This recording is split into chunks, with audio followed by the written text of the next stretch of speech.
पडली भवानी जेव्हा ज्ञानाच्या बाहेरी, रणात फिरली नाती कधीच माघारी। तख्त दौलती समोर नाचली लाचारी, कधी न झुकली ती दिल्लीच्या दरबारी। तमाम बादशाहीचा ठोकरला, मराठमोळ्याचा वेश तिने पांघरला। धर्मरक्षणासी सदा सज्ज भवानी झाली, जुलूम करण्याच्या रक्ताने ती नाली। महाराष्ट्रावर प्रेम अपार, बोला बोला महाराष्ट्रावर प्रेम अपार, महाराष्ट्रावर प्रेम अपार। उघडल्या स्वातंत्र्याचे दार, उघडल्या स्वातंत्र्याचे दार।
हे पोरं पाहिल्यामुळं मला जर दम निघला तुम्ही म्हणता नाही शिवरात्रीत कसं काय बोललं एकच आहे ते.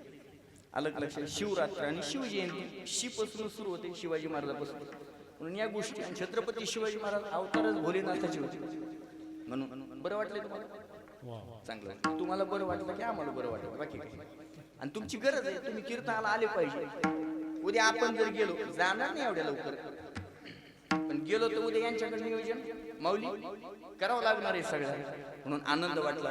तुम्ही सगळ्या कार्यकर्त्यांनी, पोरांनी आणि सप्ताह कमिटी जे काही कार्यक्रमाचे अध्यक्ष असतील, आमचे माऊली असतील, त्यांचे सगळे सहकारी यांच्यासाठी एकदा जोरात टाळ्या वाजवा. फार गोड नियोजन आहे, पण काय काय वेळ कमी असल्यामुळे थांबतो. म्हणून सगळ्याची रजा घेतो.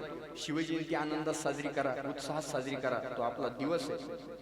छत्रपती शिवाजी महाराज पुण्या जातीचे नव्हते, पुण्या धर्माचे नव्हते. नाव्याचा शिवा होता, माळी होता, कुणबी होता, धनगर होता. मुस्लिम मावळी सुद्धा छत्रपती शिवाजी महाराजांनी स्वराज्य सांभाळले. म्हणून जात भेद न करता आपल्या हक्काचं स्वराज्य छत्रपती शिवाजी महाराजांनी वाटून दिले. मग ऐका, राजांनी स्वराज्य दिले, मग आपण जाती जातीत वाटून त्यांना नाच करू नका, त्यांचा अपमान करू नका. म्हणून सगळ्यांनी एकत्रित येऊन हा उत्सव केला पाहिजे, सगळे उत्सव केले पाहिजे. सगळ्यांना मी या कार्यक्रमाच्या शुभेच्छा देतो. तुमच्या भावनेची कदर करतो. उपस्थित सगळी महाराज मंडळी साष्टांग